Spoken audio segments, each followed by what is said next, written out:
Hi, it's me. Obviously I'm drawing or painting bush queens today. That's what I do. That's my style. Interestingly enough, I am sort of experiencing the conundrum of what is my style.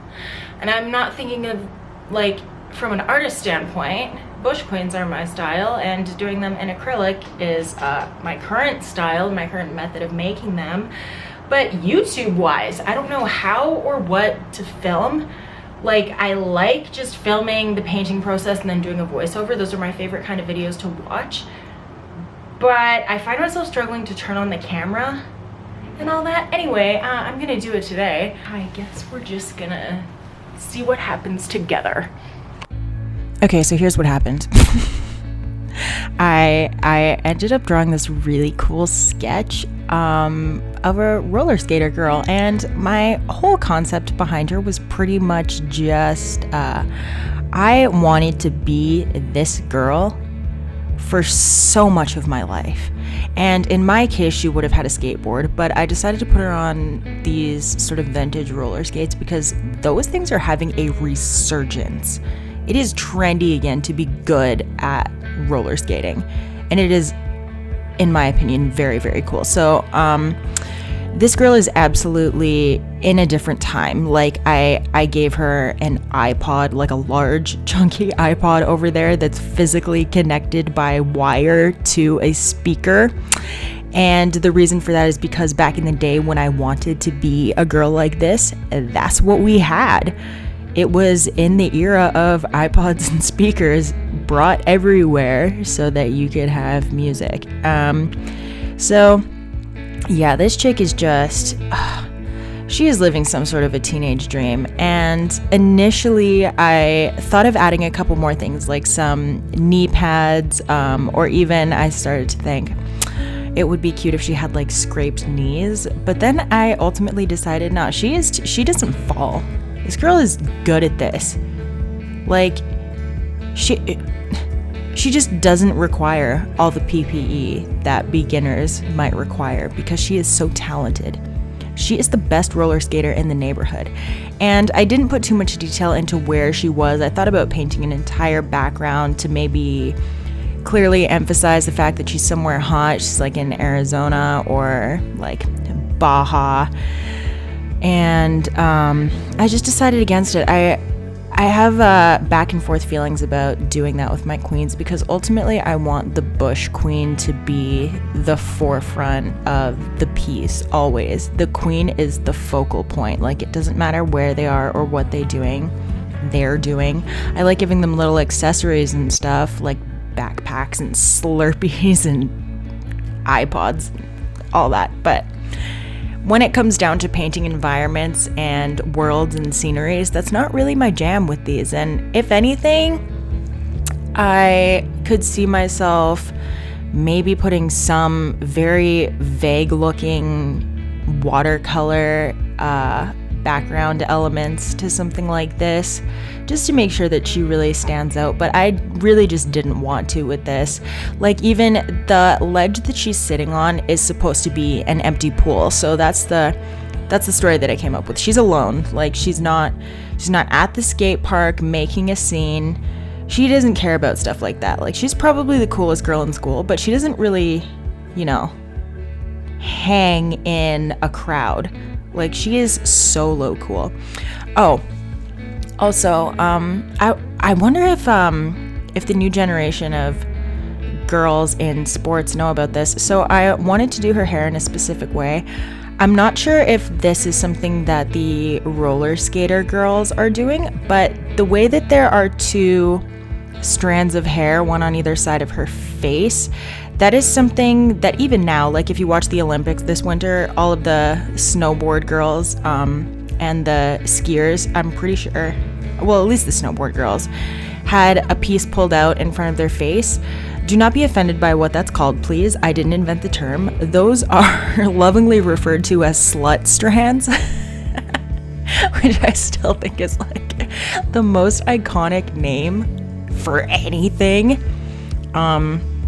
And it's just like a signature look if you were a girl involved in, I know it was board sports specifically, like if you were a skateboarder or a snowboarder, you pulled out the slut strands, and that's like how everyone knew that you were a snowboarder. I kind of just wanted to bring that element in because that was something that I grew up with, and it was something that the coolest girls did, the sportiest girls did, the ones who were involved in extreme sports. So I was like, I don't know if roller skaters necessarily do this with their hair, but this queen does. So I gave her some slut strands. And I've been painting a lot of skirts lately. I realize, of course, sometimes if we want to get realistic, she would probably be wearing shorts, like a cutoff jean short or something. But let's keep in mind what my artwork is about and what all of these ladies are called. I use skirts as devices so that they can be exposed to the way that they need to represent my brand. So I've been using a lot of skirts lately to do that. A lot of my initial sketches when I first started making these were girls like physically holding up their dresses. I've been using wind as a very helpful device lately. And then in this case, this queen is just chilling. Like she has her knee up, which means that her skirt is open. So that's kind of been working really well. But at the same time, it's not necessarily unheard of that a girl like this would be wearing a skirt. Like she also has her nails painted red, and she's not like not feminine, you know? That's something that I love playing with and exploring too, is the fact that femininity does not fit into a mold and it's not easily defined in any specific way. So it's not like this isn't the type of girl to wear a skirt. Like why the frick not? Why does there have to be a type of girl who would wear a skirt, or even a type of person who would wear a skirt? That's a weird thing. Gladiators used to rock skirts like nobody's business. So why is it even inherently feminine or not? It's just a thing that people wear. You feel me? I also put some very cool stickers on her helmet because I am a sticker bitch myself.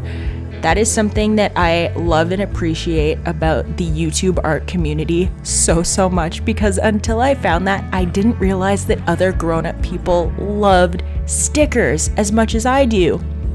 And it made me so happy to find out, because I always loved stickers as a kid. I collected stickers, honestly, pretty much forever. I just did. And I had like private thoughts to myself several times as an adult, just being like, man, is this a juvenile thing? Like, is this something that goes away when you're 5? Unless you're me, like, why do I still love stickers so much? Like, it's a tiny little work of art that you can like stick to your stuff to customize things. It's just the funnest idea. So, unbeknownst to me, all of these artists are making custom stickers and they're selling them, and it's dope. So I am very happy to have discovered that, because one of my main goals for Bush Queens is to make them into stickers someday, because I actually think, ironically, that they would look very, very cool on a helmet just like this one in a skate park. Now that she's in a skate park, I imagine this queen to be in, this is why I thought she would be in California or Arizona. This is like a house that's for sale in her neighborhood, so it's vacant, nobody lives there, but it has an empty pool in the back. And so she just crept in there on the way to school one day to take a peek, went, oh shit, there's an empty pool back here. I'm gonna start roller skating back here. And then this is just what she does. On her way home, she picks up a Slurpee. She takes her iPod out of her cool backpack. She puts on some tunes and she just practices skating. And she is the coolest girl. The coolest girl. Anyway, it is anyone's guess how old any of my queens are. They are all adults for sure. So maybe she's in university for something. You know what would be actually really cool? If she was like a medical student or something, or like an engineering student or something, just incredibly intellectual, but she just has this, like after school, she's getting like a what do doctors, what do doctors get? What's that degree called? Like it's not a master's, a PhD or something, or a doctorate. I don't know. She's working on getting one of those by day. But then this is how she unwinds. I think that would be so freaking cool. That would be so cool. And then someday she's gonna work in a lab, or she's gonna work at the hospital somewhere, and she's gonna roller skate to work, and she's just gonna beat that bitch. Coming up with backstories for these queens, in case you couldn't tell, is one of my favorite parts of it. Because they are, in a weird way, like actual people to me. I feel like I am character designing here. And I guess that's just because they look so illustrative and they look like they could be characters in a comic book or a story or something. But I also just think it helps me decide how to adorn them and decorate them. See, this girl also loves the color red. And it's a very bold color. Like, the human eye is drawn to the color red. It's something that makes us stop and look. It's something that says, I want to be noticed. So she has like subtle elements of, yeah, I am fierce. I wear red nail polish. I have a red helmet. I wear a little red skirt. What's up? So I like that she has a signature color. I do that a lot of the time with my queens. Like Calypso always wears blue. When I draw her anyway. I will say that Calypso was done by one of my followers as a piece of fan art in their style, and they put her in pink, which is totally fine. So it's not like all of these queens have to continue to be the same every day. Like, if we are going to think of them as people, I mean, I don't know about y'all, but I change my clothes every day. I don't only wear one color. I was also thinking about putting drawing a white skull on the front of her little crop top. I opted against that because I thought that would start to come across as more punk, which, do not get me wrong, the punk look is one of my favorite aesthetics of all time, just period, and also to draw. But I didn't really see this girl being a punk at all. Like I said, I think she's a student. She's in university working on being a scientist or a doctor or an engineer or something very brainy. And this is just like a thing that she started doing in junior high or something that she still loves, and she just continues to roller skate for fun, which is probably why she's doing it in an abandoned pool in her neighborhood opposed to at the skate park with all of the other skaters. It's not necessarily her community. That's an interesting idea, actually. But if anyone ever hears me talking about these, I don't really have an audience yet, and that's okay. But if anyone ever does, and you have a totally different idea, I love to hear those too, because I could have an idea for a queen in my head, and then someone will go, really? Because when I looked at her, I saw such and such. And every time that happens, I'm like, oh my gosh, that also makes perfect sense. And I just love the idea of sparking sort of imagination in other people. I'm also related to what's happening. I am becoming addicted to drawing bags and backpacks.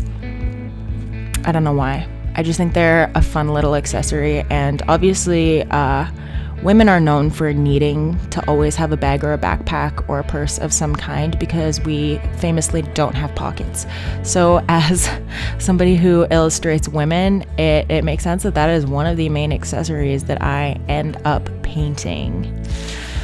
Because queens got to be able to carry their stuff, you know? And yeah, I try to give them pockets whenever I can, but even so, I find myself being like, this is another dress, or this is just panties. I really should start getting better at that. But I also think they're just very cute, you know? There's something about the shape of a backpack. I would rather draw backpacks for all of the queens than purses, but obviously that doesn't suit everybody's style. Like, some of these queens are purse girls. In fact, maybe this queen is a purse girl some of the time, but like we have established, she is in school to become a doctor. I have decided that she is in medical school.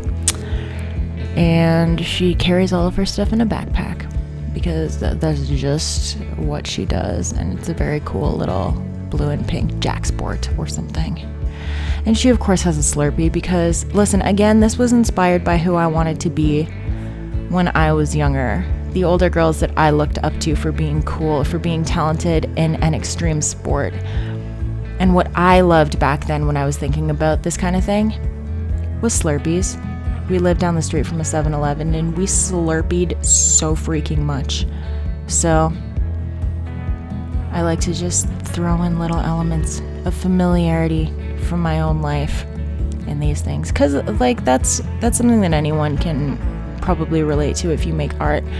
It's really hard to imagine something that you've never experienced yourself and then create it, especially in a believable way. Like, there's an element of imagination in everything, but I think a starting point for a lot of people is familiarity, which is ultimately a lot more captivating in my opinion. Like, you can tell that somebody has really experienced something if it's familiar to them, and it just gives them like an additional element of knowledge from experience.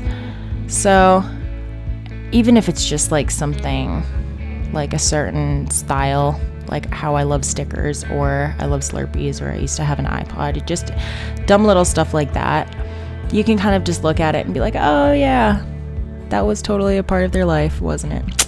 Yes, it was. So anyway, I think what I'm gonna do now is dip out of the voiceover because this has been a very rambly video. I'm just gonna let you enjoy the last couple of minutes, which is pretty much just finishing up the outlining and throwing on some highlights, which is absolutely the most satisfying part, in my opinion. Other than that, thank you so much for watching. I hope you like this queen.